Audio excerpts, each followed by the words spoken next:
10 horas. Identificação. Você sintoniza ZYE 890, ondas curtas 31 metros, 9.665 kHz e ondas curtas 49 metros na frequência de 5.940. Sistemas de teores de comunicação, Rádio Voz Missionária, a Rádio Missionária do Brasil.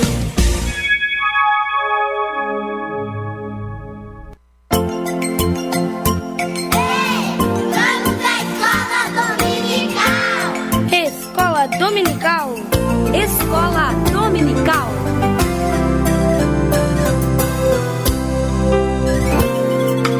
Vinde, alunos, vinde estudar. Vai começar agora no seu rádio a nossa Escola Dominical. Escola Dominical. Escola Dominical.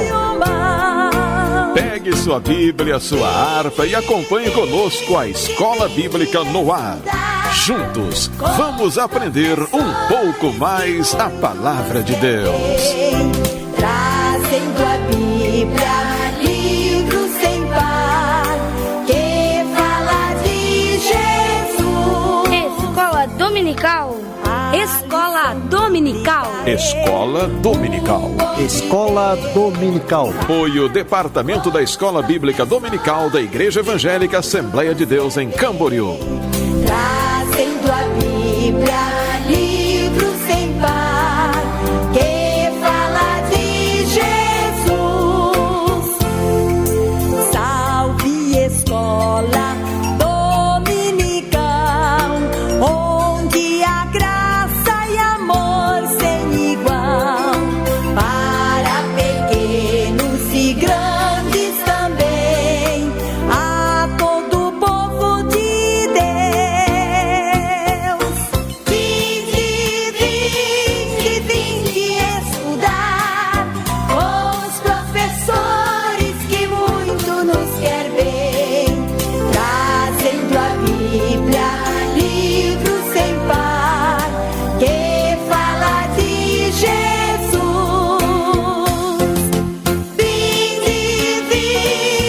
Vinde estudar com os professores que muito nos quer bem, trazendo a Bíblia, livro sem par, que fala de Jesus.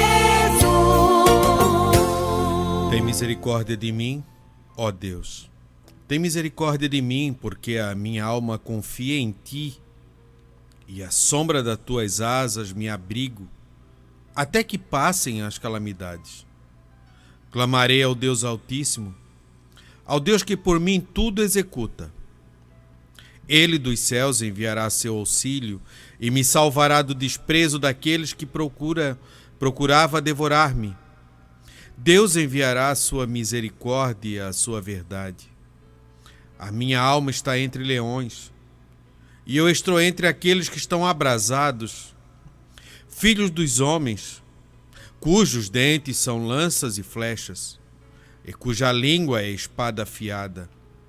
Sê exaltado, ó Deus, sobre os céus seja a tua glória sobre toda a terra. Armaram uma rede aos meus passos, e a minha alma ficou abatida. Cavaram uma cova diante de mim, mas foram eles que caíram nela. Preparado está o meu coração, ó Deus, preparado está o meu coração. Cantarei e salmodiarei. Desperta, glória minha, desperta laúde e harpa. Eu mesmo despertarei ao romper da alva. Louvar-te-ei, Senhor, entre os povos. Cantar-te-ei entre as nações. Pois a tua misericórdia é grande até os céus, e a tua verdade até as nuvens. Sê exaltado, ó Deus, sobre os céus, seja a tua glória sobre toda a terra. Salmos, verso de número 57. Com essas palavras eu deixo a doce e gloriosa paz de nosso Senhor e Salvador, Jesus Cristo, a todos os irmãos que nos ouvem ou que nos assistem pelas redes sociais ou que estão nos ouvindo pelas ondas do rádio. Muito obrigado por estar conosco.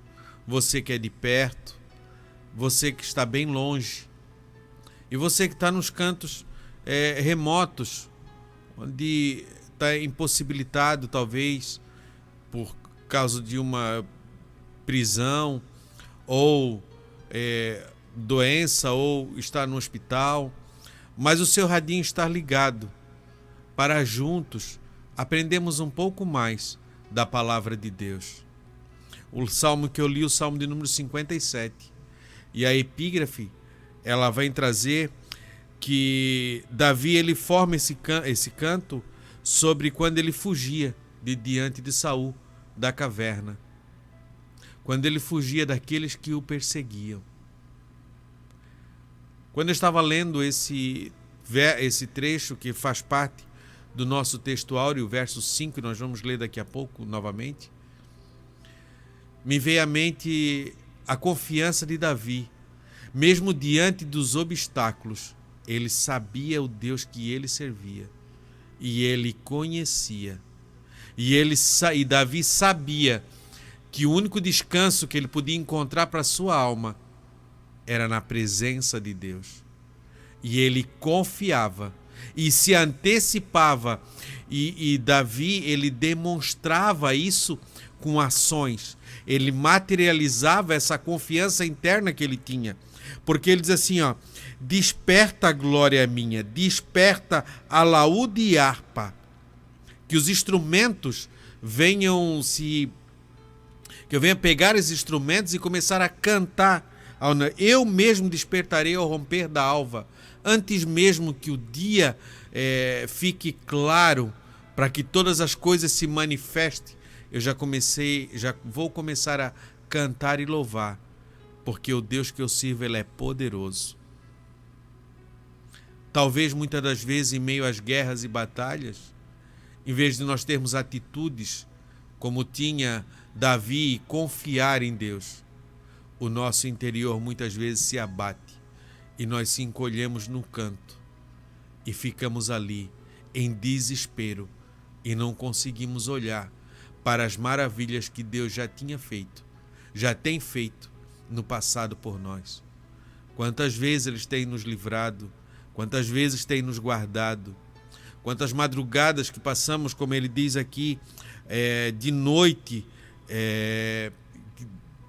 em desespero, mas Deus sempre envia o seu auxílio. O problema é que o desespero e as pressões do dia a dia, a perseguição, não nos deixa nós perceber que Deus está do nosso lado. Muitas vezes nós agimos como Jacó no val. E diz assim que, despertando Jacó, disse: Deus estava aqui e eu não sabia. Muitas vezes nós agimos assim. Deus está do nosso lado trabalhando e nós não conseguimos perceber. E aí, em vez de ter atitudes como atitudes de Davi, em de louvar a Deus pela sua grandeza, em de buscar Ele pela sua grandeza e de confiar nele de verdade e saber que Ele tem as saídas das situações, porque como está lá em Naum, que Deus tem os seus caminhos na tormenta. Mesmo quando a gente vê os vídeos, ou quem é do mar esteja nos ouvindo, sabe que quando vem uma tormenta pela frente, quando as ondas se levantam, o capitão daquele navio que está dirigindo, ele firma um caminho, ele busca um caminho naquela tormenta para que ele possa sair de dentro dela. Porque se ele entrar em desespero, toda aquela embarcação vai a pique e todas as pessoas que estão ali dentro vão perecer. Então, que possamos ter essa atitude que Davi teve, confiança e crer que Deus tem os seus caminhos da tormenta de nos tirar de todas as situações, porque Ele é Deus, Ele é poderoso, e que seja exaltado, ó Deus, sobre os céus, seja a tua glória sobre toda a terra. Hoje é dia 23 de junho de 2019, estamos reunidos para mais uma escola bíblica dominical no rádio. Na técnica de som, já o irmão Will, deixando tudo pronto, arrumando os microfones, as câmeras, deixando tudo certinho. E para que pudéssemos estarmos aqui e comungarmos junto essa escola bíblica. Daqui a pouco mais o irmão Eliel Uller, evangelista, nosso professor, estará conosco, porque ele agora está no templo sede, ministrando aula lá, e daqui a pouco já estará conosco. E antes de dar início à nossa escola bíblica dominical, vamos fazer uma oração, conversar com o Senhor para darmos início. Pai, em nome do teu Filho amado Jesus Cristo, nós estamos reunidos, Senhor, não no mesmo espaço físico, mas as ondas do rádio, as redes sociais nos conectam, Senhor. E Tu, ó Pai, conhece a cada um de nós.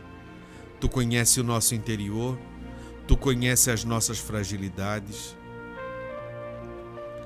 Tu, Senhor, Tu conhece os nossos anseios, as nossas angústias, a nossa forma de ser.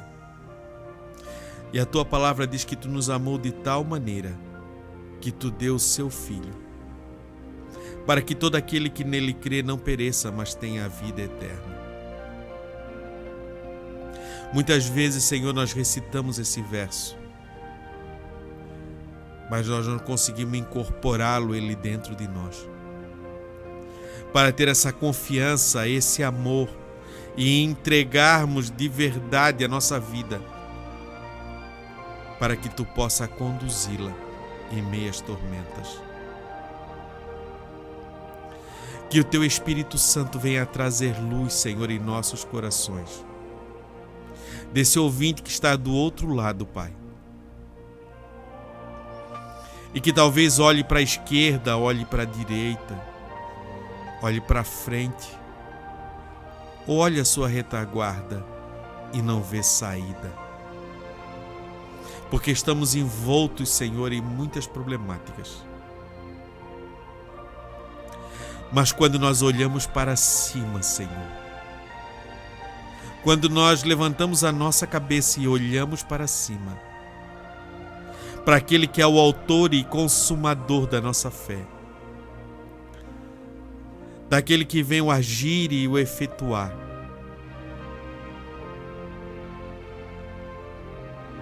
e nos entregamos à mão de Jesus, Ele tem as saídas para a nossa vida, as saídas para um lugar de descanso.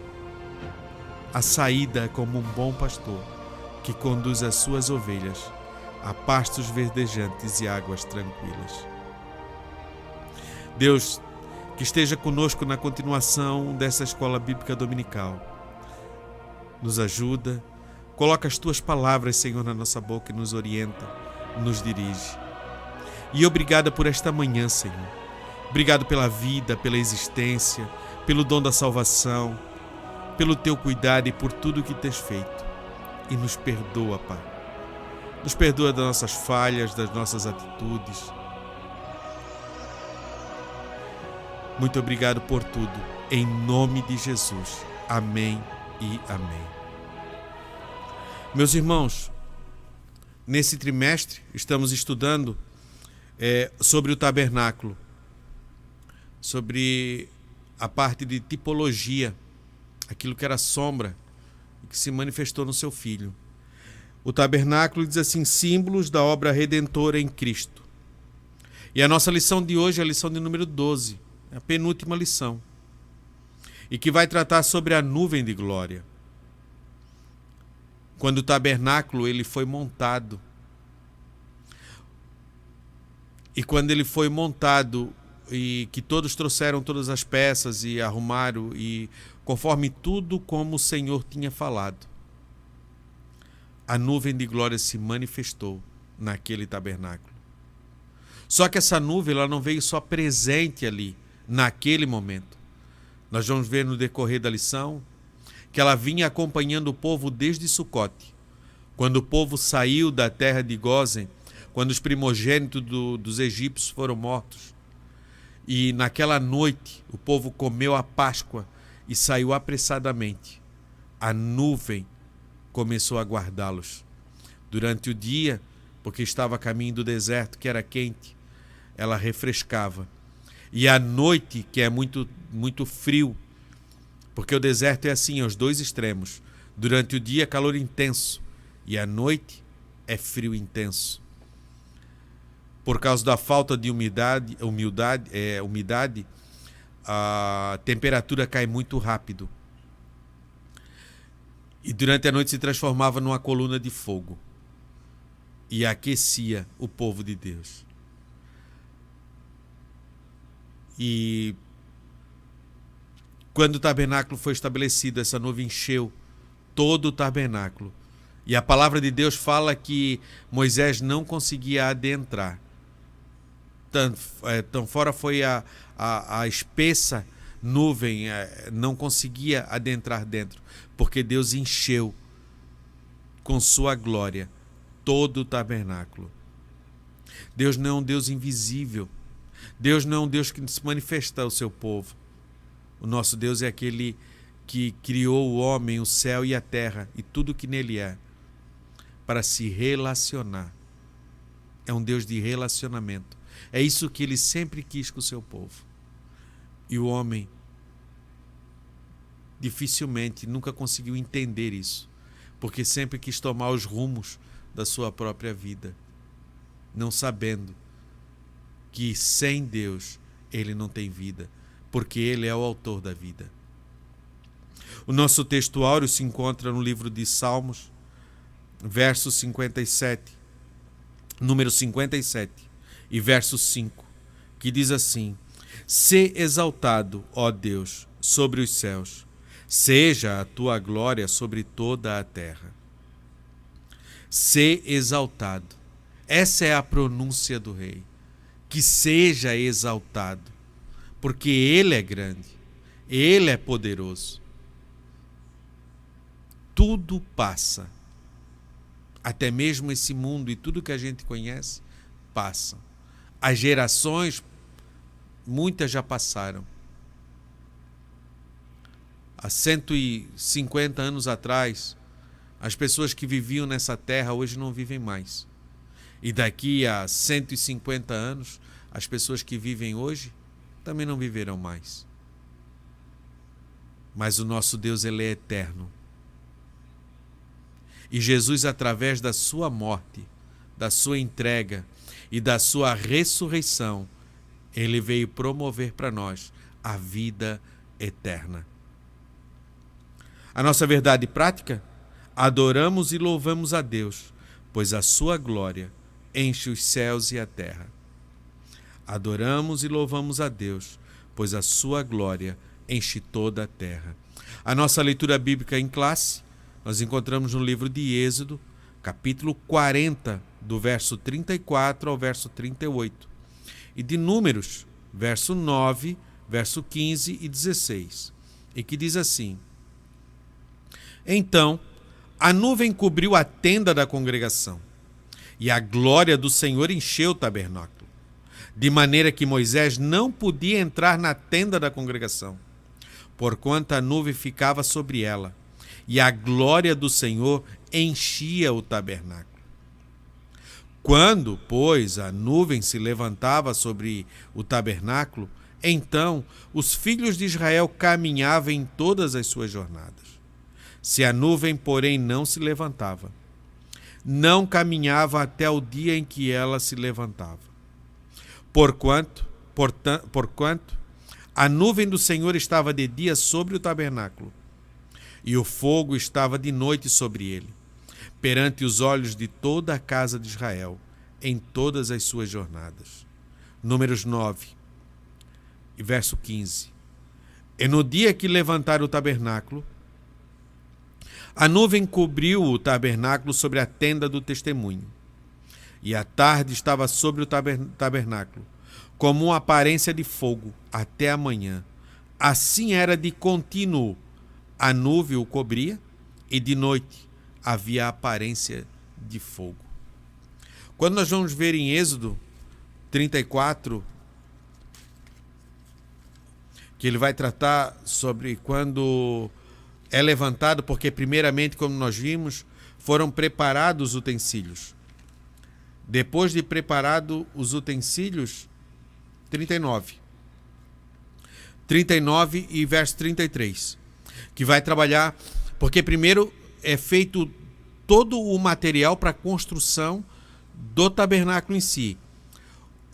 Oliabe Oliabe e Bezaliel eram os principais, e que Deus os encheu de um espírito de sabedoria para criar invenções, para que pudesse construir todos os elementos do tabernáculo, mas não foram eles que fizeram sozinhos.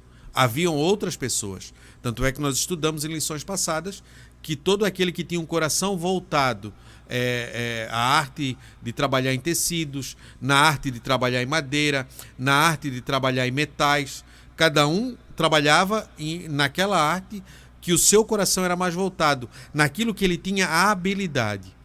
Assim é no reino hoje, assim é a igreja hoje. Deve ser uma única unidade para obter um fim específico, mas cada um trabalha em uma área específica, naquilo que o seu coração é mais voltado. Por isso que o apóstolo Paulo, aquele que ensina, deve ensinar com esmero. Aquele que cuida deve ser dirigente. O pastor, cada um tem a sua vocação. E dentro dessa vocação, ele vai trabalhando nos materiais que lhe é dado, para que depois possa atingir o fim objetivo. E acontece que quando todos os materiais estavam prontos, todos os utensílios estavam prontos, chegou o dia que Deus determinou para que fosse montado o tabernáculo. Eles não foram feitos em partes e montando, como a gente vê uma construção hoje. Primeiro tudo estava pronto e depois ele foi montado. Já está conosco o evangelista irmão Eliaúlia? Está quente ali, que já saiu da igreja sede. Amém. Paz do Senhor, presbítero Fabiano. Paz do Senhor, jovem Will, forte e firme. Isso. E a paz do Senhor, meus irmãos que estão ligados conosco. Estamos naquela lá? Lá em cima. Então, a paz do Senhor, queridos irmãos, obrigado por você que está aí, sintonizado, ligado conosco. Os que podem nos ouvir e os que podem nos assistir também. Deus abençoe. E hoje vamos ficar na sombra da nuvem, né? Isso. É melhor ficar na sombra que ficar no escaldante sol sozinho. Claro. Porque quem estava debaixo da nuvem estava protegido, né? Estava na promessa, né? E sendo guiado. Isso. A nossa introdução, Êxodo número 40 e números 9, registram o cuidado de Deus com Israel. Na caminhada no deserto rumo à terra prometida, uma nuvem permanecia sobre o tabernáculo. A imagem dessa nuvem marcou a história de Israel, pois ela cobria a tenda da congregação, enchia o templo, enfim, um símbolo vivo de que Deus estava entre o seu povo. Anelamos por essa presença maravilhosa. A coluna de nuvem e a glória divina sobre Israel. Quando a nuvem cobriu a tenda da congregação, a nuvem aparecia durante o dia sobre o tabernáculo. Era a Shekinah de Deus sobre o santuário. Embora o termo não se encontre no termo original do Antigo Testamento, Shekinah é uma palavra adotada pela tradição judaica. Os sábios judeus evitavam a palavra kabot, ou kabot, que significa glória, por causa da sua sacralidade, conforme 1 Samuel 4:21. Assim, Shekinah, segundo o sentido aramaico, descreve a manifestação visível da glória de Deus. Mulher. Então temos aqui dois textos bíblicos, que é Êxodo 40 e Números 9, que fala deste cuidado de Deus com Israel em relação à nuvem. Essa nuvem de glória ela é chamada também de Shekinah, uma palavra que não aparece no texto bíblico, mas que foi adotada pela tradição para referir-se à glória de Deus. Então essa nuvem, ela é a representação da presença de Deus, a glória de Deus sobre Israel. os textos que às vezes as palavras que às vezes a gente vê as pessoas fazendo questões e tal, até mesmo na internet. Por exemplo, o J, que tem, se foi em 1511, que foi colocado no nosso alfabeto, que é o J do nome Jesus, né? Não foi colocado por causa do nome Jesus, mas acabou se transliterando o nome Jesus com J e S-U-S, Jesus, para referir-se ao Filho de Deus.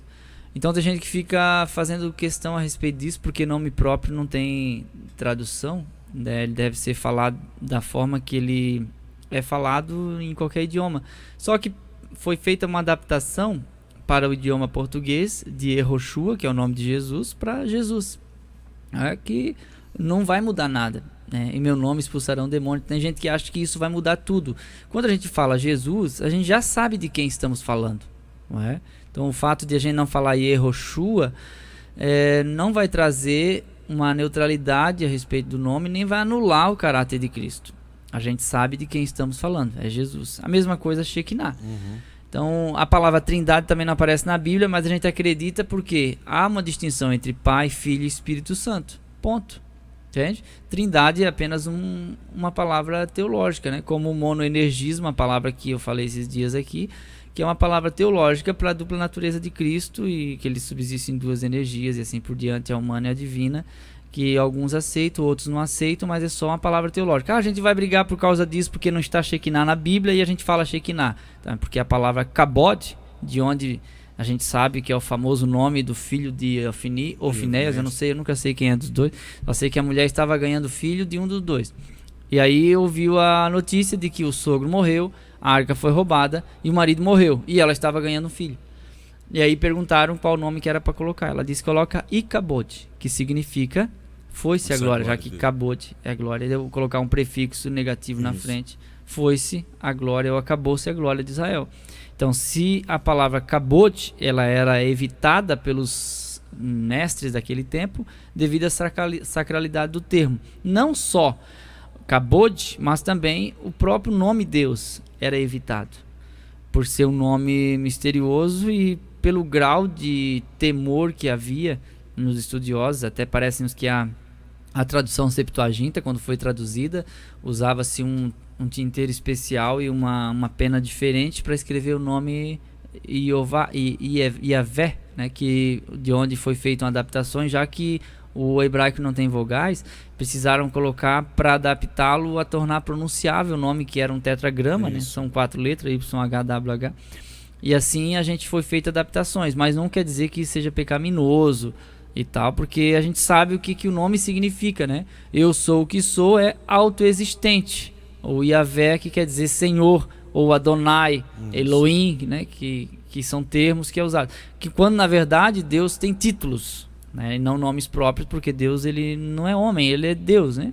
Então a gente vê na própria narrativa bíblica Deus se manifestar de várias formas, e a melhor forma que Deus se manifestou foi através do seu filho Yehoshua, para os mais exigentes, Jesus aqui para nós. Por isso essa palavra Shekinah, que não aparece no texto bíblico hebraico, mas que a gente usa tradicionalmente para a glória de Deus, que é essa nuvem, a Shekinah, a glória de Deus. Até porque os sábios eles tinham conhecimento que o ser humano ele se acostuma com as coisas, e quando você se acostuma você perde o medo daquilo, você perde o temor, se acostuma com o sagrado, né? O sagrado, e você começa a secularizar. Isso. Então se coloca essas distinções para que você passe a não se acostumar, para isso, olha, a partir do momento daqui para lá é outra conversa, vamos dizer assim, né? Não é igual. Há uma diferença aqui. Então a gente precisa prestar essa reverência. Sim. Só que não adianta eu fazer essas distinções externamente e não fazer ela internamente, né? Os filhos de Ofni, os filhos de Eli, talvez até vestiam as vestes sacerdotais, mas Sim. Dentro do coração deles tinham aquilo comum e não perdiam e faziam o que faziam, porque perderam o temor. Então eles colocavam essas formas também como isso. Que a gente faça distinção, e hoje deve haver isso, por isso que a gente deve cuidar com aquilo que a gente fala, com aquilo que a gente comenta, né? Muitas vezes as pessoas vêm na nossa porta, na nossa casa, e vêm trazendo problemas ou vêm contando causos, e a gente muitas vezes se antecipa e fala, não, nesse caso deveria ser assim, mas a gente não tem um conhecimento do todo para julgar aquela situação. Eu tenho medo de falar o que a pessoa deve fazer. Isso, porque daqui a pouco você está ou julgando o outro, um terceiro, né? Geralmente vem trazendo sobre um terceiro, né? E pode ocorrer também de a pessoa perguntar, né? O que você faria se estivesse no meu lugar? É outra coisa perigosa, porque a pessoa vai decidir pela tua palavra e se não der certo. Se der certo, de repente nem vão te agradecer. Se der errado, você é culpado. Toda aquela carga de peso vai vir sobre você. E foi muito bem delineado o secular do sagrado, porque aquele azeite que ungia o sumo sacerdote deveria ser o único, o azeite do candelabro era uma especiaria única, aquela forma de incenso não deveria ser copiada, os pães da proposição, tudo que está relacionado ao tabernáculo era algo exclusivo. E até os ministrantes, os sacerdotes, eles deveriam descender de uma linhagem diferente dos demais, que eles não eram comuns, não é? Eles tinham que ser descendentes de Arão para ser sumos sacerdotes e sacerdotes durante todo aquele tempo. Então a gente vê como Deus já estava delineando. E quando morre Nadab e Abiú, e quando aquele homem foi morto apanhando lenhas, ou quando Acã morreu com toda a sua família, Corá, Datã e Abirão, aquilo ali vai gerar temor. Sim. Porque naquele sentido ali, ninguém mais ousaria desafiar a Deus. Nadab e Abiú não foram pessoas que entraram lá e mataram, eles morreram fulminados. Porque entraram qualquer hora. Por isso que no texto de Levítico 16, do dia da expiação, Deus disse para Moisés falar para Arão, não fica entrando e saindo toda hora no lugar santíssimo. Porque Nadab e Abiú já morreram por causa disso. E no Novo Testamento a inauguração também foi com a morte de Ananias e Safira. Isso gerou um temor muito grande. Quem seria o próximo, né? Se fosse hoje, morreram porque mentiram. Vamos ver o próximo, quem vai querer mentir? Vamos lá, quem quer, levanta a mão. Agora não? Mudou, né? Não se apresenta lá, não faz aquilo, mistura, você vai fazer fora. Como que Deus faz e agiu para que houvesse temor, reverência, respeito à sua palavra. Então a secularização do sagrado hoje é um perigo. Nosso próximo tópico, subtópico, a glória e a sua presença. A ideia de que o povo de Israel tinha de Deus era que ele morava no santuário. Assim, a nuvem sobre o santuário revelava que o Altíssimo encontrava-se de modo especial no santuário. Outrora, a mesma nuvem acompanhava Israel desde Sucote. Êxodo 13, 20 a 22. Agora, ela se encontrava sobre o tabernáculo. Essa nuvem é o sinal grandioso da presença do Todo-Poderoso. O Deus de Israel era o centro do culto, da adoração do seu povo e do seu coração. Ele é Senhor? Aqui ele faz uma pergunta. Sim. Fabiano, acho que era bom ler o terceiro? Isso. Aí a gente comenta tudo, né? Sim. A glória. No hebraico e no aramaico. A palavra glória é uma das mais ricas e diversas no contexto linguístico do Antigo Testamento. São encontradas pelo menos 8 termos para designá-los, tanto no aramaico quanto no hebraico. Salmos 113:3, Daniel 2:37 e 1 Coríntios 29:11.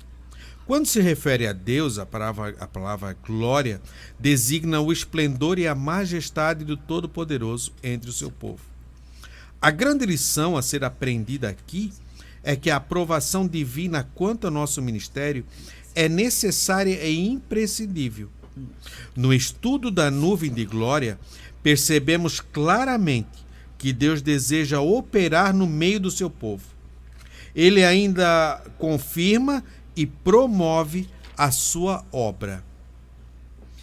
Então temos aqui o termo glória e também a glória de sua presença, que é o tópico 2, né, o ponto 2. Porque a ideia que se tinha de Deus no Antigo Testamento é de um ser pessoal.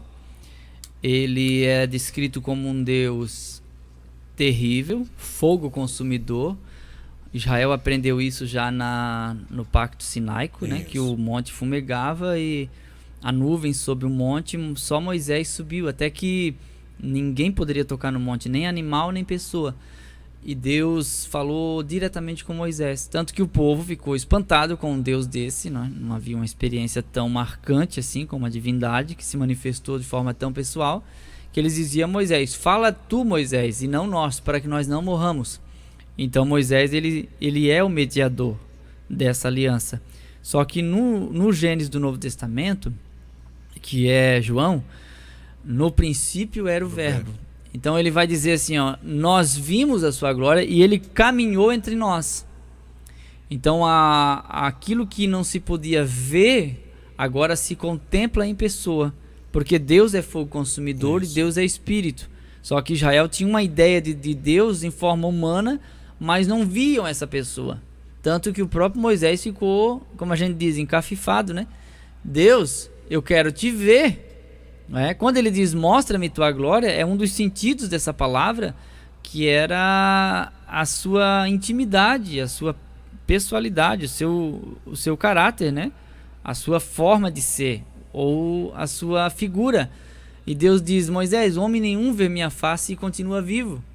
Porque ele queria ver Deus como se visse um homem. Essa era a ideia que ele tinha e a ideia que muitos escritores do Antigo Testamento tiveram.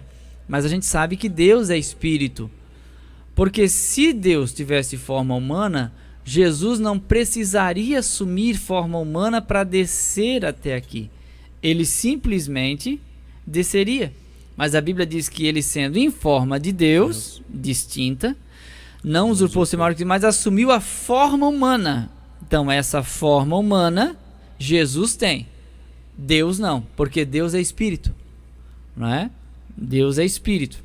Em Deuteronômio 4 fala sobre isso, quando Moisés disse na recapitulação da peregrinação em Deuteronômio, ele vai dizer, quando vós recebestes a lei no Sinai, não viste figura nem semelhança de homem. Não é? Deus não está limitado à humanidade. Embora a mão do Senhor não esteja encolhida, o ouvido não esteja agravado, e assim por diante, existem expressões que são idiomáticas, que são formas de expressões, figuras antropomórficas para definição da divindade. Mas Deus não pode ser colocado em uma caixa de sapato. Eles queriam que Deus morasse no templo. Deus morava no sentido figurado. Mas Deus deixou claro, o céu é meu trono, Isaías 66, né? E a terra é a estrada dos meus pés, é onde eu descanso meus pés.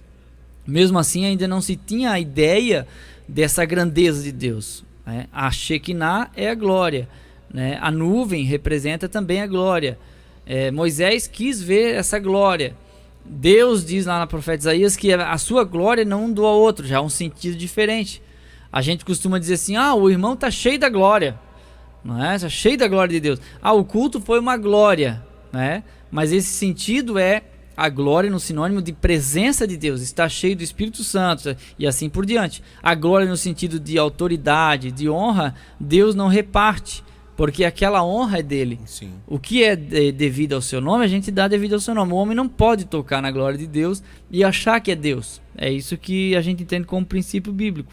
Então, Deus Israel, ou seja, o Deus de Israel, era o centro do culto e da adoração do seu povo. Então ele se manifestava dessa forma, em forma de guiar, em forma de proteger, em forma de mostrar a sua companhia, a sua presença. Tanto que no 33 de Êxodo, Deus vai falar com Moisés que não vai mais, mas vai enviar um anjo. Aí Moisés diz, não me faça subir desse lugar se o Senhor não for conosco. Se a tua presença não for, nós também não vamos. Aí Moisés então chantageia Deus, de uma forma humanamente falando, né? E é impressionante como a intercessão de Moisés funcionava, né? Quando Deus disse a Moisés, Moisés, deixa eu matar o povo todo, porque já está adorando o bezerro de ouro, e eu vou fazer de ti uma nação.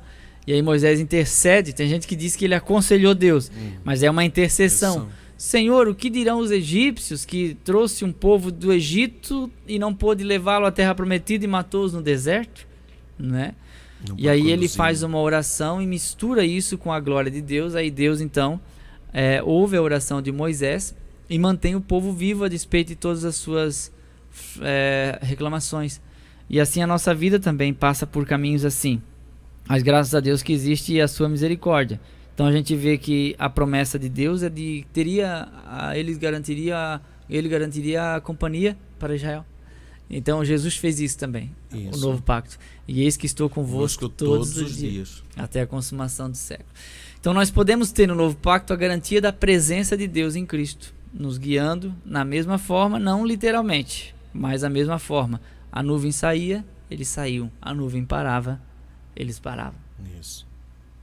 E não devemos, quando a gente olha assim para o tabernáculo, irmão Léo, a gente acaba vendo que a gente está na barraquinha da frente ali, né? Já olhando, né? E se esquece que tinha pessoas que estavam longe, né? Sim. A distância desse Era muita acampamento gente, né? era enorme, né? 600 mil homens, né, na saída, fora Isso. mulheres e crianças, é muita gente. Então, né? o tamanho desse acampamento, ele abrangia uma área muito grande para que Sim. pudesse comportar todas essas pessoas. Porque eles não estavam tudo amontoado, mas estava tudo instalado, cada um em suas cabanas. Por isso tem a festa das cabanas, né? Sim, para relembrar. Isso, cada um em suas cabanas. Os que estavam mais perto conseguiam ver essa glória e se manifestar. Os que estavam longe, se tivesse virado para o tabernáculo, olhando para dentro do tabernáculo, também viam. Mas os que não estivessem olhando, não conseguiam perceber. Então nós devemos sempre estar olhando, né, para o autor e consumador da nossa fé. Nós começar a olhar para os problemas ou começar a se envolver em intrigas, em problemas, nós não conseguimos ver a manifestação de Deus nas coisas. Precisamos descansar o coração, né, Fabiano? Isso. Porque senão a gente começa a entrar em atrito, em conflitos, porque o que mais derrubou esse povo foi seus próprios conflitos internos, que eles não conseguiam se gerir com isso. E sempre conflitando, e em vez de olhar para Deus e observar as leis e buscar andar conforme os seus estatutos, cada um queria, na realidade, fazer o que bem queria, ou queria colocar suas próprias ordens ou suas próprias regras. E aí conflitavam muito um com o outro. E aí muitas vezes ficavam parados ali e não conseguiam avançar. É a história, né? A casa que todo mundo manda, ninguém manda, né? E aí começava. E Moisés passou por muitas vezes por esses problemas, né? Quase morreu várias vezes, né? Isso. E o povo ia apedrejar ele. Porque não queria. É que o povo olhava para a ausência daquilo que lhes faltava e não percebiam a provisão que lhes sobrava. Isso. O problema é o comparativo sempre com quem está melhor que nós. Ele não é crente, mas mudou de carro de novo. E eu? 7 anos com o mesmo carro. E eu sou servo do Senhor. Eu já ouvi tanto isso. Quando na realidade a gente não tem que competir com ninguém. A gente não sabe as agruras da pessoa. E eu aqui não sei, gente, a grossura do carnê que essa pessoa paga. Mesmo que tenha quitado o carro à vista, eu fico pensando que invejá-lo não traria paz no meu coração, porque a vida de cada um não constitui nos bens que possui. Isso. Então a vida é muito mais do que um carro, uma casa, uma esposa, um filho e tal. É uma vida com Deus que vai estruturando nossa história e que vai pondo ordem em tudo. Então primeiro a presença, depois então a gente tem cônjuge, a gente tem família, tem igreja e assim por diante. Se estiver tudo em ordem, a gente caminha sob a nuvem. Porque daí essa glória, é isso que está interno, começa a se manifestar. Porque isso é a glória, é a manifestação. Sim. É aquilo que está dentro, ela vai produzindo. É igual uma lâmpada, né? A lâmpada, dentro dela está todos os elementos. E quando é ligada à energia elétrica e passa a energia elétrica sobre ela, ela manifesta a luz que a gente começa a perceber todas as coisas. E usufrui disso. Então, se o reino de Deus está dentro de nós, ele vai começar, essa glória vai se manifestar através de nós, e aí todas as coisas começam a entrar em ordem. Sim. Né? O nosso próximo tópico é a Shekinah que esteve presente nas peregrinações de Israel. A glória permanente de Deus. Havia uma promessa de Deus para a descendência de Abraão, tomar posse da terra de Canaã. Para cumprir esse objetivo, a presença de Deus permaneceu com Israel desde a saída do Egito até a entrada da terra prometida. Êxodo 13, 20 e 22. Ele cumpriu sua promessa e guiou Israel pelo meio do Mar Vermelho, derrotando Faraó e seus cavaleiros. Ali, a nuvem do Senhor trouxe trevas e embaraços aos perseguidores egípcios. A nuvem conduzia Israel nas suas peregrinações, conforme o apóstolo Paulo menciona em uma de suas cartas. Ora, irmãos, não quero que ignoreis que nossos pais estiveram todos debaixo da nuvem, e todos passaram pelo mar, e todos foram batizados em Moisés, na nuvem e no mar. 1 Coríntios 10, 1 e 2. Eu estava lendo aqui o texto, Êxodo 14 e 19, então o anjo de Deus que ia diante do exército de Israel se retirou e passou para trás deles. Também a coluna de nuvem se retirou de diante deles e se pôs atrás deles. Ia entre o exército dos egípcios e o exército de Israel. A nuvem era escuridão para os egípcios, mas iluminava a noite para o povo de Israel. Assim que durante toda a noite os dois exércitos não puderam se aproximar. Quer dizer, o mar abriu, Israel entrou e Faraó com seus exércitos vieram logo atrás. E como Deus sabia que no meio da comunidade israelita tinham velhos, crianças, mulheres grávidas. Imagina uma mulher grávida tendo que atravessar as pressas numa noite escura no meio do mar para salvar sua vida. Então eu sempre digo, ou Deus me dá condições de me apressar, ou Ele atrasa meus inimigos. Nesse caso, Deus optou por atrasar os inimigos. Só que a mesma nuvem que era claridade para Israel era escuridão para os egípcios. E o anjo que estava atrás agora está arrancando as rodas dos carros dos egípcios e tornando aquela caminhada dificultosa, de modo que os egípcios não alcançavam Israel naquela noite. Deus sabe, o Salmo 103:14, Ele conhece a nossa estrutura e lembra de que nós somos pó. Ele sabe, não veio sobre vós tentação senão humana. 1 Coríntios 10:13. Mas fiel é Deus, que não vos deixará tentar acima do que podeis suportar, antes com a tentação virá o escape. A tentação, a tribulação, o desânimo. Às vezes o desânimo faz você entregar as pontas. Eu não quero mais o trabalho que Deus me deu, eu não quero mais fazer, estou cansado, tal, desanimou. Mas a questão é, Deus não desiste de nós, né? E Ele renova nossas forças. Como a Bíblia diz que até os jovens se cansam e se fatigam, mas os que esperam no Senhor, né, Isaías 40, os que esperam no Senhor renovarão as suas forças, subirão com asas como águia, caminharão e não se cansarão, correrão e não se fatigarão. Então é essa restauração que Deus nos dá. Deus nos dá vigor e atrasa nossos inimigos. Então a gente acaba não sendo alcançado, porque às vezes a gente para ouvir o inimigo, ou o diabo ou as pessoas que se tornam inimigas. Isso. E a gente se distrai com isso e não continua a caminhada. Você não tem que estar dando satisfação para todo mundo e nem respondendo a todas as calúnias. Você olha para o autor e consumador da fé e segue. Deus há de curar seu coração e vai ajudar a sua caminhada, porque a nuvem está sobre sua cabeça. Isso. E aí você segue a nuvem. O problema é que a gente distrai em volta, né? A gente vê o paredão de água e tem medo que vai fechar. Tem medo que os egípcios vão alcançar, que um anjo não é suficiente para arrancar as rodas dos seus carros, mas é suficiente. A proteção de Deus é suficiente. É suficiente, sim. Então é isso que eu aprendo aqui com essa caminhada de Israel. Por que Deus fez isso e essa nuvem colou neles? Para ter o cuidado de fazê-lo herdar a terra prometida, por causa de uma promessa a Abraão. E a promessa quem cumpre não somos nós, é Deus que vai cumprir. Deus é transcendente, mas Ele é condescendente também. Que transcendente, Ele ultrapassa todas as coisas. Ou como o deísmo ensina que Deus fez o mundo e virou as costas para o mundo e o deixou entregue à própria sorte. Mas a Bíblia mostra um Deus condescendente, que se comunica, que se aproxima. É isso que a palavra condescendente quer dizer. Então Deus, Ele está sim preocupado com o seu problema. O Espírito Santo está realmente interessado em que você se anime, e Ele fala conosco nessa manhã pela palavra, de que a nuvem da presença dEle, a nuvem de glória, vai acompanhar até o cumprimento da palavra. Paulo diz, aquele que começou a boa obra, a completará. Aquele que tirou Israel do Egito, levou para a terra prometida. Aquele que prometeu a Abraão, passou 400 anos, não esqueceu, a geração toda morreu, levantaram-se outras gerações, o povo que era 75 pessoas viraram 600 mil homens, fora mulheres e crianças, e agora caminham para uma terra que emana leite e mel, sob o cuidado desse mesmo Deus que fez a promessa. O Deus que fez a promessa tem o cuidado de nos levar até o cumprimento dela. Não é nós que vamos cumpri-la, nós fazemos a nossa parte, permanecer vivo, como eu preguei sexta-feira aqui no Congresso da Terceira Idade. Eu sou uma oliveira viva. Foi isso que Davi disse no Salmo 52:8. Eu sou uma oliveira verde ou viva. Por quê?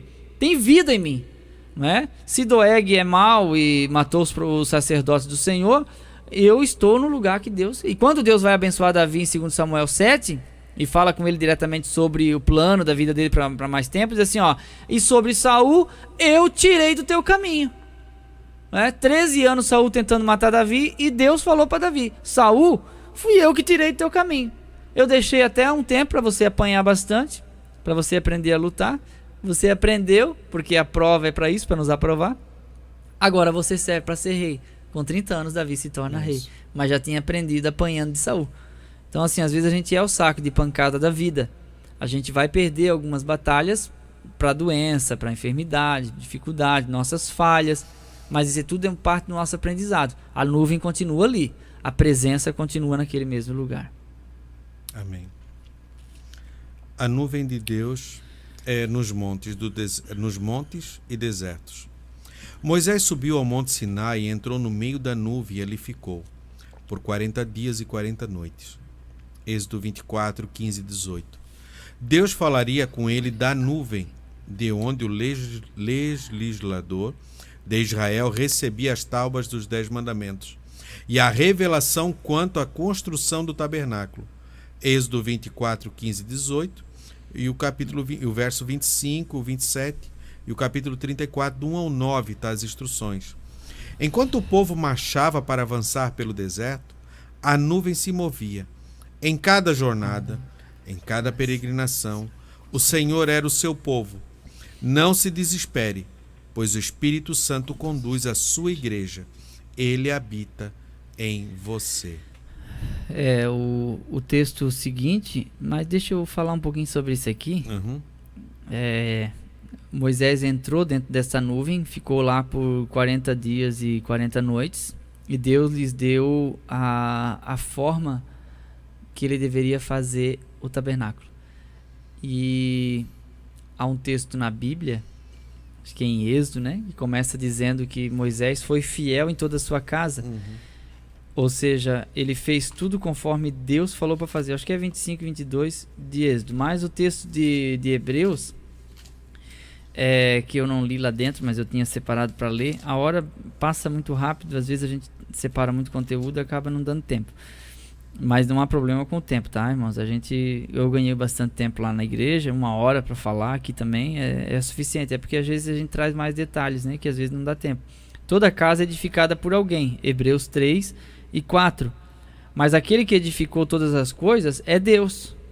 E Moisés foi fiel em toda a casa de Deus, como servo, para testemunho das coisas que haviam de ser anunciadas. Cristo, porém, como filho, é fiel em sua casa. Esta casa somos nós, se guardarmos firme a ousadia e a exultação da esperança. Olha só que texto lindo. Então os irmãos vejam como a Bíblia diz que Moisés passou no teste da construção, ou seja, ele fez, não é? Na liderança de Bezalel e Eliabe, exatamente como Deus quis. Ele fez exatamente como Deus quis. E essa obediência resultou na permanência da nuvem sobre o tabernáculo e sobre o propiciatório. Então, os irmãos têm uma ideia, já falamos aqui, que o Arão, quando da expiação, ele entrava com o incensário, e ele fazia com que a fumaça do incenso enchesse aquele lugar santíssimo, que era um lugar fechado, ao ponto da fumaça cobrir o propiciatório. E a nuvem de Deus estava sobre o propiciatório, que era de onde Deus falava com Moisés. E fazia com que o povo do lado de fora aguardasse ansiosamente pela resposta divina. Foi assim que Deus tratou Israel durante esses 40 anos no deserto, depois mais alguns anos ainda com o tabernáculo fixado em Siló. Só posteriormente, então, que vai ser construído o templo de Salomão e a arca é transferida para lá. Mas até então, Deus simples, eu digo assim, Deus simples, porque o texto a respeito da construção do novo templo, Deus conversou com Davi e diz assim, segundo Samuel 7, eu acho lindo esse texto, eu não estou aqui lendo a Bíblia, mas vou citar de acordo com o que eu me lembro. Deus disse assim, nesses anos em que peregrinei com vocês, morando em uma tenda, porventura reclamei, exigi um templo? Eu falei, construam para mim uma casa de cedro? Não, mas morei no tabernáculo. Isso. Figuradamente, claro. Então eu vejo um Deus simples, não exigente. Sabe qual é a maior exigência? Obediência. Isso. Às vezes a gente quer fazer um teatro para impressionar a divindade. Queremos fazer um mega evento, um congresso, como Salomão, né? Ofereceu 1000 sacrifícios sobre o monte. Oh, glória! Que coisa linda!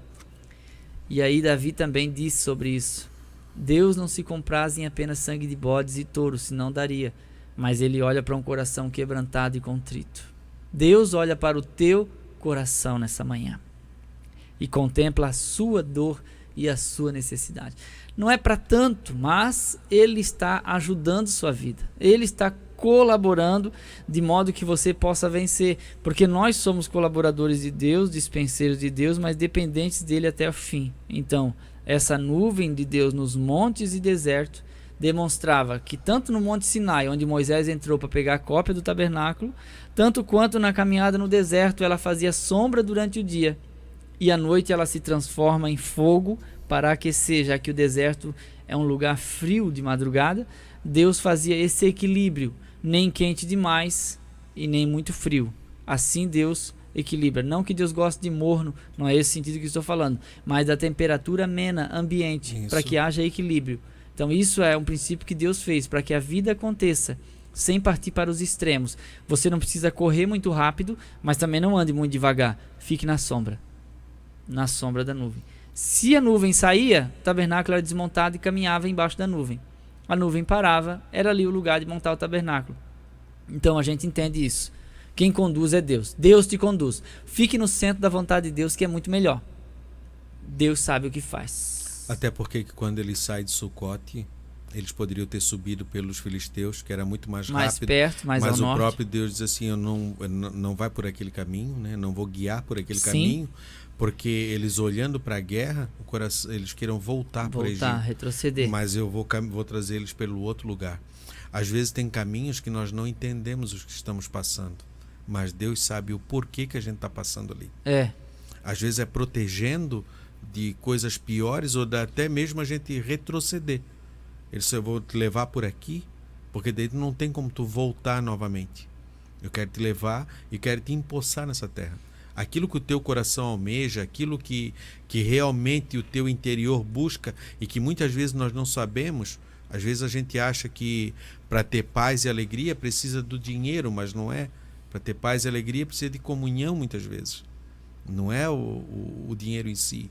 Precisa de outras coisas para que você tenha felicidade. E Deus está dizendo, eu vou fazer você caminhar por aqui, porque nessa caminhada eu vou te tratar e vou te ensinar, e aqui você vai saber. E lá na frente a gente vai ver, necessário era passar por ali, necessário foi aquilo, e aquilo fez eu aprender, aquilo fez eu crescer, aquilo fez eu me desenvolver, porque era, quando a gente olha para o povo de Israel, ficaram 400 anos no Egito, né?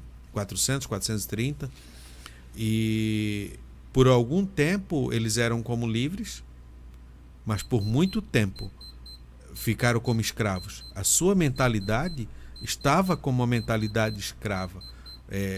Estava acostumada a receber ordem. O que devemos fazer? E Deus criou os seus filhos que sejam livres, não sejam libertinos, sejam livres. Há uma diferença entre a liberdade e a libertinagem. Mas ele criou seus filhos para que sejam livres e capazes de se desenvolver e de se relacionarem e que tenham uma vida plena e feliz. Eu sempre digo que o ponto para isso é a maturidade. Às vezes Deus não nos dá porque ainda não atingimos essa maturidade.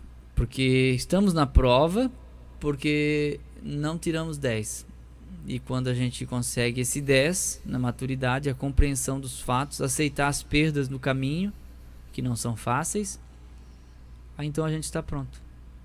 Aí é interessante que quando a gente é afoito e quer muito uma coisa, ela não vem. E chega um dado momento que a gente desistiu de querer, ela vem. Aconteceu com Moisés, né? Queria libertação, matou um egípcio, enterrou na areia, pensou, libertei um. Falta agora 2 milhões de pessoas. E aí ele abandonou com medo de morrer e foi para Horebe, sopé do Monte Horebe, ficou lá 40 anos.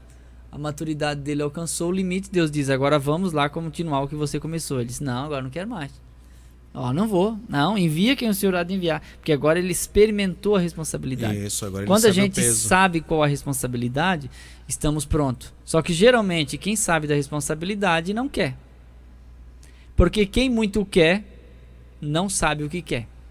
É bom querer um pouco menos. Às vezes a pessoa se empolga demais e acha que só vai ser feliz casando. Não idolatre o sonho de casado. O casamento é bom, mas nem todos os casamentos são bons. Então é importante pensar bem, orar a Deus e depois decidir. E assim o ministério é a mesma coisa. Brilhou na vida do outro e você pensa, é isso aí que eu quero. Mas você não sabe a dificuldade de cada um.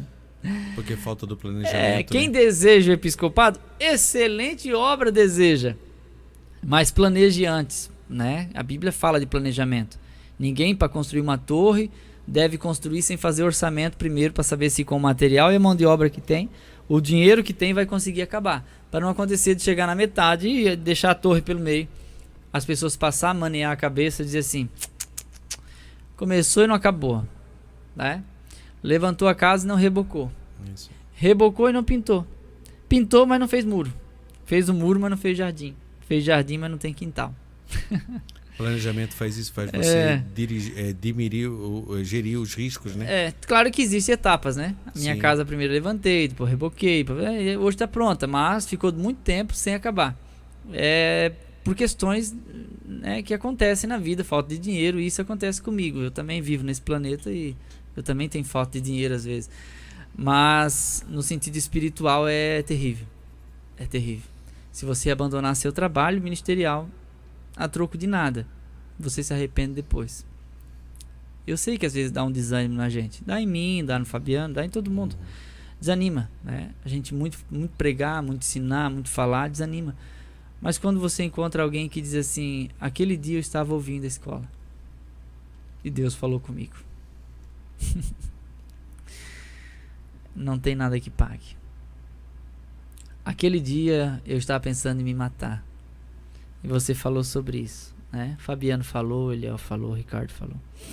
E Deus restaurou meu coração. Como eu preguei um dia e fui embora desanimado. Ninguém chorou, ninguém pulou. Cheguei em casa para minha esposa, não preguei nada com nada, era um sábado. Aí domingo fomos todos novamente. Chegamos lá, a mãe de uma menina falou para minha esposa: ontem à noite foi um culto maravilhoso. Que palavra! A minha filha estava se trancafiando no quarto, queria se matar, queria morrer, queria se cortar.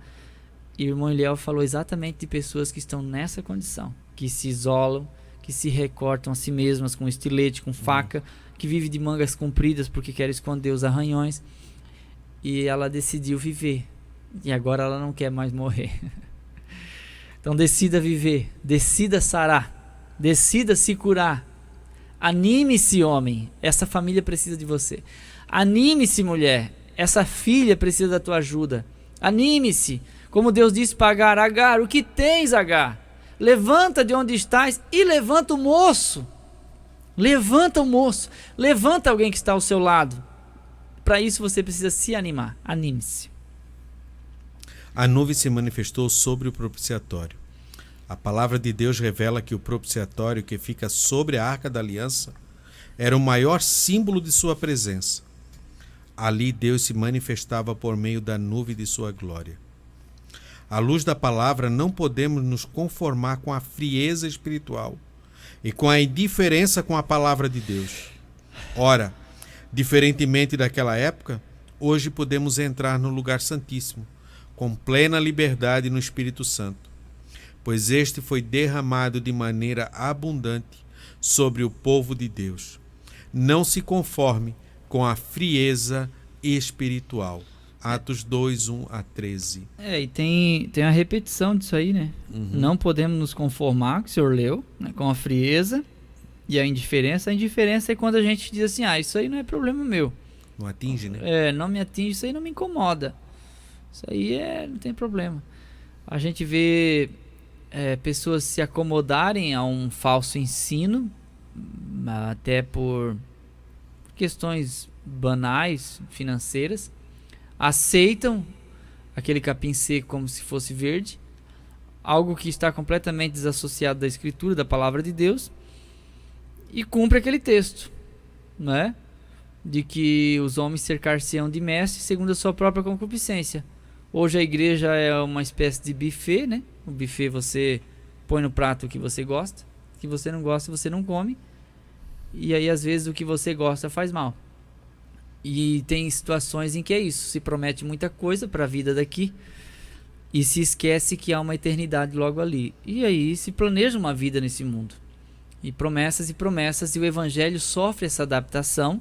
E hoje há vendas de amuletos de todas as espécies que você quiser. Se quiser óleo, água, pedra, tijolo, vassoura, enfim, né? Roupa, tudo hoje se vende no mercado gospel. Então a gente vê isso acontecer com a palavra de Deus, às vezes usada de forma errada. Usamos um texto isolado e vai embora. Uma vassoura que você pagaria R$14, compra por 200 e assim por diante. Então é importante que a gente pense sobre a veracidade do que Jesus ensinou, a importância do que está na Bíblia, para que o Evangelho continue sendo o poder de Deus para transformar todo aquele que crê. A nuvem de glória que cobre o propiciatório hoje é o Espírito Santo que habita em nós. Como diz aquele hino, né? O meu orgulho me tirou do jardim, mas sua humildade colocou o jardim em mim. Não dá mais para voltar para o jardim no Éden, porque ele não existe mais aqui na terra, mas dá fazer com que o jardim do Éden more em nós. Mesmo no mundo turbulento, tempestuoso, Deus cuidará do seu casamento, da sua família. Deus cuidará de nós para que a nossa vida interior seja um jardim no meio do caos. Que Deus nos restaure, que Deus nos edifique e que Deus mude a nossa maneira de pensar. Ah, porque fulano faz e não dá nada. Não faça. Ah, porque fulano pratica e isso não acontece nada com ele não morreu. Mas espiritualmente pode sofrer uma sequela. Então é importante que a gente olhe para os fiéis. Paulo disse para Timóteo, seu exemplo dos fiéis, né?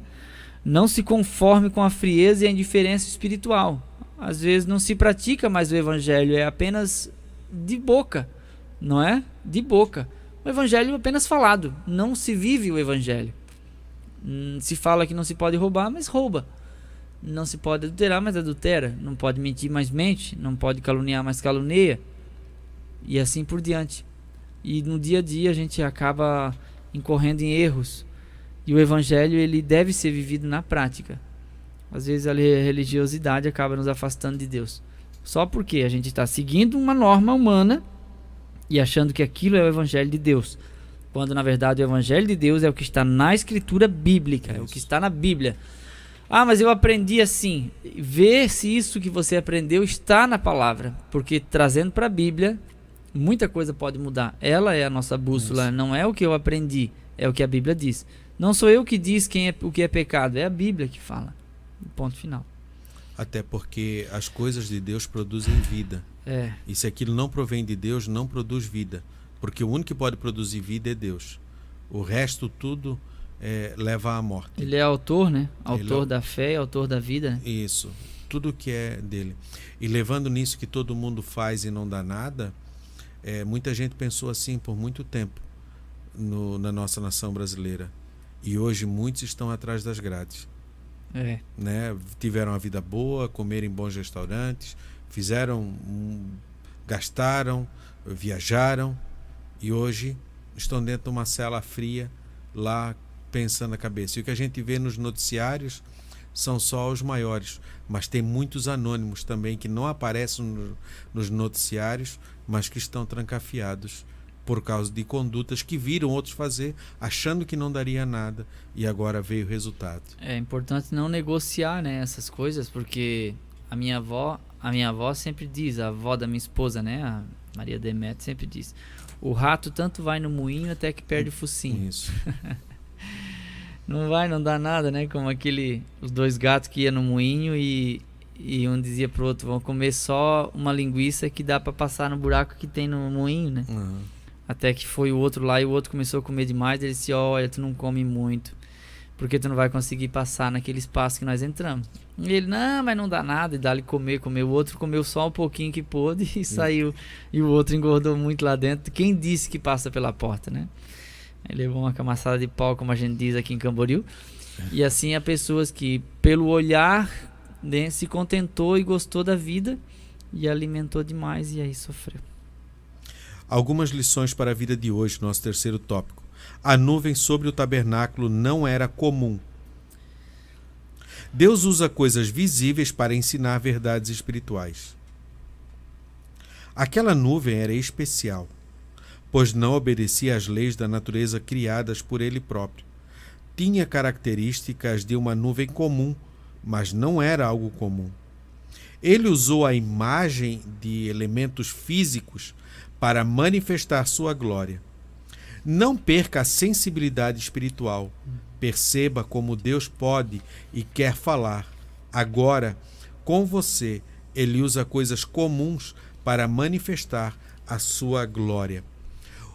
Como a gente está acostumado com nossos sentidos, irmão Eliel, a visão, o tato, o paladar, a audição, a gente está tão acostumado que muitas das vezes nós não damos o valor da falta dele. Só quando a gente perde. Quando a pessoa perde a visão, ela vai saber o quanto aquilo realmente era importante. Ela vai ter a dimensão, a parte da dimensão. Uhum. Quando a gente perde a audição, a mesma coisa. E o tato, que a gente está tão acostumado a encostar e sentir as texturas, as temperaturas e tudo mais. E quando você perde essa sensibilidade, ou você não consegue perceber o que está ao seu redor, você se coloca em muitos perigos, né? O frio, o calor, a energia elétrica, tudo isso você não consegue perceber e você vai chegando muito perto do perigo, e quando vê, você pode até perder a sua vida porque você não conseguiu perceber aquilo. O olfato também, né? Uma pessoa que não sente odores, né? Odores, ele pode estar num lugar que tem um vazamento de gás e ele não perceba. Quando vê, ele... Não pode acender a luz, sentir cheiro de gás. Sentir o cheiro de gás, a faísca vai ocasionar uma explosão. E também se não sentir, que a pessoa não tem essa percepção, ela vai morrer por estar inalando aquele gás. Porque por ela não sentir, não quer dizer que ela não sofre os efeitos. Não vai tirar os efeitos. Por isso que os sentidos têm que ser apurados, né? E aí nós devemos, no mundo espiritual, perceber o que está acontecendo. Muitas das vezes, esse é o grande problema hoje que nós encontramos na igreja moderna, é uma dormência, né? Não dormência de estar dormindo, mas uma dormência de não conseguir perceber e às vezes não ouvir o que está acontecendo, e não ouve mais. Deus fala, mas não consegue ouvir porque não percebe e não distingue. Isso. É pensamento meu. E tem aquele hino bem antigo da Mara Lima, agora vai ser do fundo do baú, né? Os pensamentos foram aos poucos te perturbando, e o mundo foi te levando para tão distante daqui. Já nem te lembras do teu primeiro amor. Isso. E da casa do Senhor, onde fosses tão feliz. E daí por quê? Porque a gente vai perdendo a sensibilidade, a percepção. E os pensamentos, eu digo, gente, o peixe não morre pela cabeça, ele não apodrece pela cabeça, não, ele apodrece pelo cérebro. É o cérebro que azeda primeiro. E é os nossos pensamentos que começam a estragar a nossa fé e o nosso corpo. E levar longe, né? Que daí a gente começa a andar pelo deserto a ermo. Começa a questionar e depende da leitura que você faz, né? Como a experiência do pastor Augusto Nicodemos. Ele ouviu tanto, leu tanto conteúdo de teólogos liberais que ele ajoelhou para orar e sentiu que não tinha ninguém para ouvir a oração dele. Duvidou que Deus estava ouvindo, de tanta leitura que ele fez a respeito da teologia liberal, que é um perigo, é mais perigosa do que a filosofia. Quando as pessoas tentam uma explicação através de um método de exegese, né, que é um método que foi criado na Alemanha. Eu já estudei sobre esse método. Ele procura uma explicação científica para todos os textos, né? Ali a maré baixou, Israel passou. Depois que passou, a maré subiu. Ali, e sempre tem uma história. O Jonas não foi, era uma lenda. Só que não explico como é. Eles dizem que baixou, o povo passou. Mas como é que os egípcios morreram afogados ali dentro depois?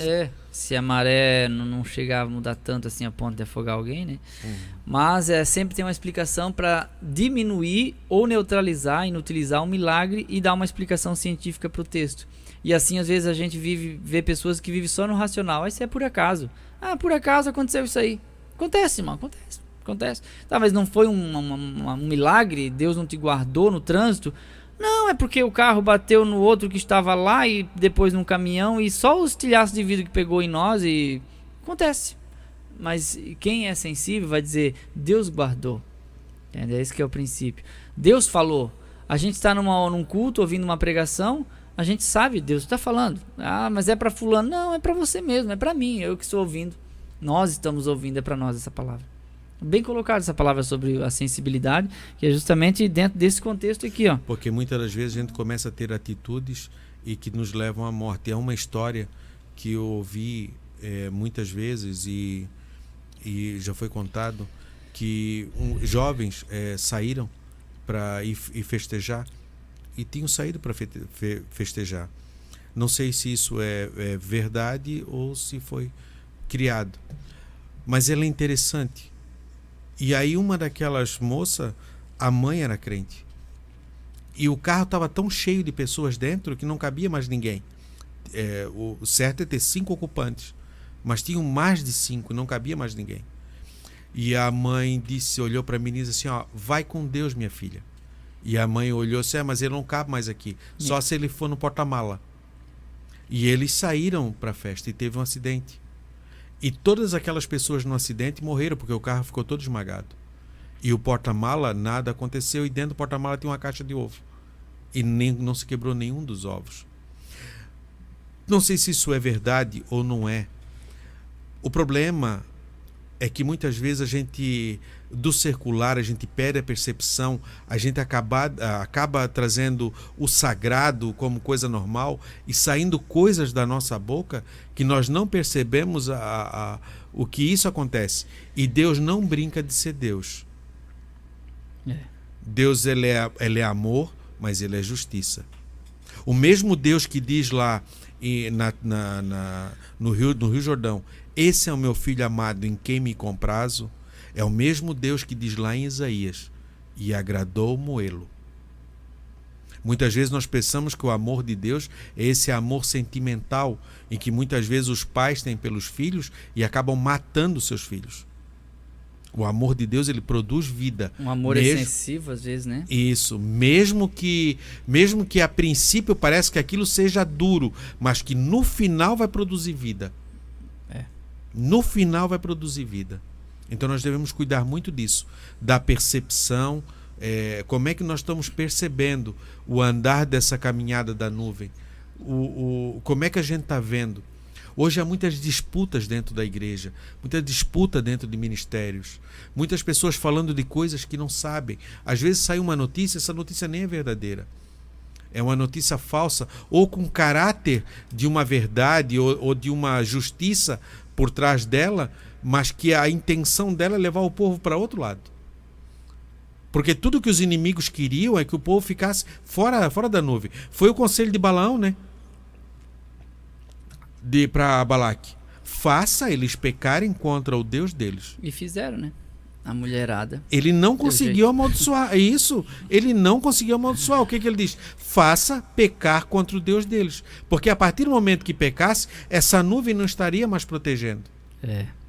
Aí veio a doença, né?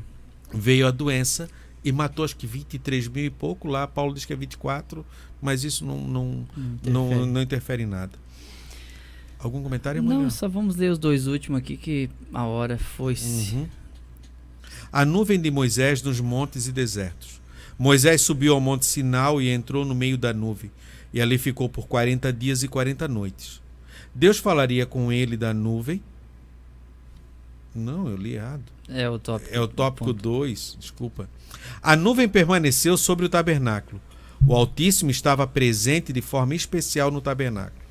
Veja o que o texto diz. A glória do Senhor encheu o tabernáculo. Aquele que é onipresente não precisa de espaço físico, porque ele preenche todo o universo. Não há limites geográficos para Deus. Entretanto, para se relacionar conosco, ele se manifestou no tabernáculo, revela-se na igreja local e mostra-se em nossa casa por intermédio de seu Espírito Santo e habita em nós. A nuvem não é estática. Deus não é inerte nem estático. Ele é o ser que gera a vida em abundância. Jó 10:10. Ele se move sobre a terra, cuida do universo e interessa-se por sua vida, querido irmão. Ele é um Deus pessoal. Não perca a glória de Deus nem a intimidade com sua presença. Ande com Deus e obedeça-lhe a sua vontade. Então essa nuvem não era estática. As peças do tabernáculo que representam a divindade não tinham medida, que era o candelabro, ele não tinha medida, ele só tinha que ser feito de uma única peça. E a obra de Deus, que é a bacia de bronze, também não tinha medida. Não há medida, não há coisas que Deus não possa fazer, não há limites para ele, né? Aí aqui nós temos a nuvem permanece e ela autentica o tabernáculo, ela ratifica, ela promulga o tabernáculo como sendo o lugar da manifestação de Deus, porque Deus, quando se manifesta no tabernáculo pela nuvem, Deus está dizendo: eu aceitei a construção e é daqui que eu vou falar. Embora não iria morar num lugar fechado como um tabernáculo, que era muito pequeno, né? Deus é dono de todas as coisas e superabunda tudo isso. A nuvem ela não é estática porque não era uma nuvem comum, só que ela obedecia ao mandado de Deus. Era uma nuvem que caminhava sobre o tabernáculo. Quando parava, o tabernáculo tinha que ser montado. Quando ela saía, o tabernáculo tinha que ser desmontado e carregado pelos sacerdotes e pelos levitas. Então a gente vê que Deus está em movimento, o reino está em movimento. Acho que tem até um canal aí, um Reino em Movimento, se eu não me engano, não sei de quem que é, esqueci agora. Reino em Movimento, acho que é do Luciano Subirá, coisa assim. E o reino permanece se movendo e a gente tem que entender o caminho do reino e a forma como Deus está trabalhando para a gente ser participante disso. Porque eu não sei que parte do corpo eu estou, mas eu quero funcionar. Não é? Porque quando a Bíblia fala que cada membro tem uma função, eu não sei qual membro do corpo sou, né? Sei que a minha função é ensino, o Fabiano também, que o importante é funcionar, para que eu não seja um peso a ser levado pelos outros, né? E que eu não venha atrapalhar a obra de Deus. Esse é o objetivo. É a necessidade de nós estarmos sintonizados com Deus para fazer a sua obra. Então a necessidade então de perceber, conforme a nuvem está andando, né? Olhar, estar debaixo dela, segui-la, andá-lo, aceitar a nuvem, isso. Porque às vezes não aceita, não quero aceitar a ordem de Deus. Claro, aceitar e obedecer Deus e seus caminhos, procurar entender o porquê de certas coisas e buscar nele as respostas. E o que não entender, aceitar. É aceitar. Porque depois que a gente aceita, a gente entende. O problema é tentar entender antes de aceitar. É um problema. Isso. Porque aí a gente começa a argumentar muitas coisas, né? E nós somos bons de argumento. Isso. Mas quem é bom de argumento é ruim de arrependimento. Às vezes as ações estão gerando aquela problemática. Exatamente. E a gente sempre tem uma explicação para aquilo. Uma desculpa, né? Sempre eu fiz por causa de fulano, isso. Né? Nós também, como é que eu ia aguentar? Aí volta lá no Gênesis de novo, lá em Adão e Eva. Foi a mulher foi a serpente e aí ficou. E aí a serpente levou pior. Não tinha ninguém para culpar. Isso. E o texto diz, né? Que é nessa vida e na vida futura, né? Vai se arrastar sempre. Sim. Né? Não vai haver mais pernas. A nossa conclusão: a glória de Deus transcende a qualquer coisa que o ser humano venha a produzir. A glória do Senhor esteve com Israel no Antigo Testamento, com a igreja primitiva, em Atos, e também está em nossa vida. Experimente a presença de Deus. Jesus ainda salva, batiza com o Espírito Santo, cura os enfermos, opera sinais e maravilhas. Que possamos perceber e entender e ver tudo aquilo que Deus está fazendo. Eu tenho um abraço para mandar aqui para o irmão Rogério Lucas. Ele é primo, sobrinho do Romeu. Diz que você conhece ele. Sim, acho que é o marido da Roseli. Roseli, isso. Pai da Geseli. Isso. Eu quero mandar esse abração para ele. Um abraço, meu querido irmão Rogério Lucas. Rogério. Deus abençoe, tá? Obrigado por sempre sintonizar a Escola Dominical. Ele diz que sempre ouve. E eu estou mandando esse abraço e o agradecimento nosso aqui. Obrigado pelo seu carinho, tá bem?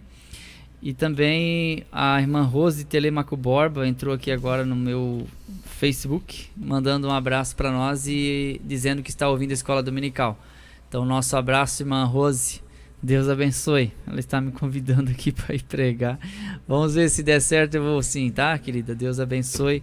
Obrigado também pelo carinho da audiência. Amém, Fabiano? Podemos... Já vamos aqui. O irmão Will também pede aqui, parabeniza os seus avós. Vem cá, Will, Fala aqui. O Fala irmão aqui, Demétrio. Fala aí, peraí, deixa que ele já fala. Isso. Quero cumprimentar os amados ouvintes com a paz do Senhor. Quero aqui parabenizar o meu avô e a minha avó, o irmão Demétrio e a irmã Neusita, que hoje completam mais um ano de casamento, né? Hoje estão completando 50 anos de casamento. Bodas de ouro. Bodas de ouro. Parabéns. Parabéns, irmão Demétrio. Quem sabe eu chego lá, hein? Falta só 30 pra mim. Eu falto um pouco menos. Parabéns a toda a família. Deus abençoe, tá bom? Amém. Então vamos... muito obrigado a todos que estiveram conosco. Vamos orar para o término dessa Escola Bíblica Dominical. Que Deus abençoe. E obrigado por estar conosco. Mãe Léo, pode orar, querido? Deus, obrigado, Pai, por nossos alunos que pacientemente ouviram a Tua palavra ensinada. Para ouvir ensino tem que ter paciência. E os Teus filhos aí estão sempre nos domingos pela manhã sintonizados conosco. Obrigado, Pai. Nós não somos merecedores de tanto carinho, de tanto amor que esses queridos irmãos têm tido por nós. Mas pedimos uma bênção para cada um, que essa palavra que foi falada seja de edificação e que permaneça viva nos seus corações, para que produzam fruto bom, digno e abençoador para outras pessoas e gerações futuras. Em nome de Jesus, Pai. Amém? Amém. Vinde estudar com os professores que muito nos quer bem. Acabamos de apresentar Escola Dominical. Escola Dominical. Orientação Didática, Departamento de Ensino da Escola Bíblica Dominical de Camboriú, Santa Catarina. Até a nossa próxima escola, se Deus assim nos permitir. Escola Dominical. Povo de Deus,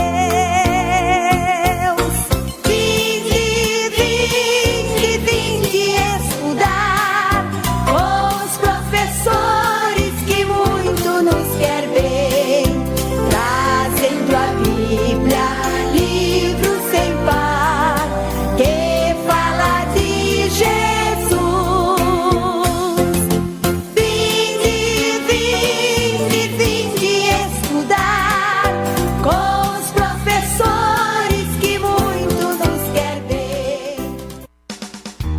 Bom dia, como é bom estar em sua companhia.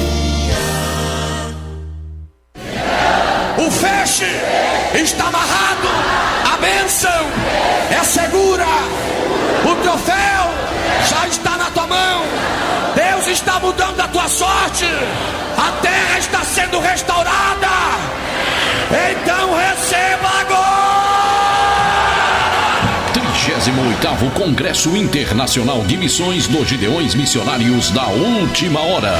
Quem quer azeite vem, quem quer vinho novo vem, quem quer poder vem, quem quer batismo no Espírito Santo vem, quem quer graça vem, quem quer dom de língua vem, quem quer interpretação vem. Anote esta data no seu calendário, de 29 de abril a 4 de maio de 2020, na cidade de Camboriú, Santa Catarina, sul do Brasil.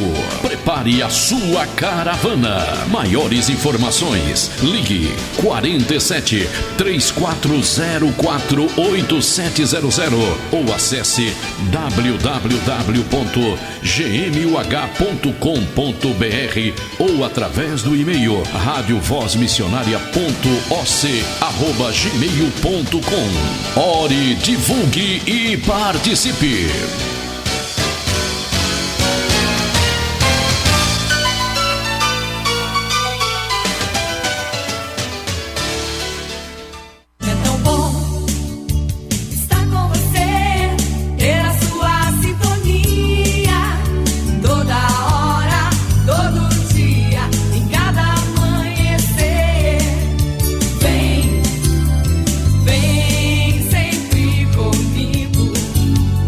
Ondas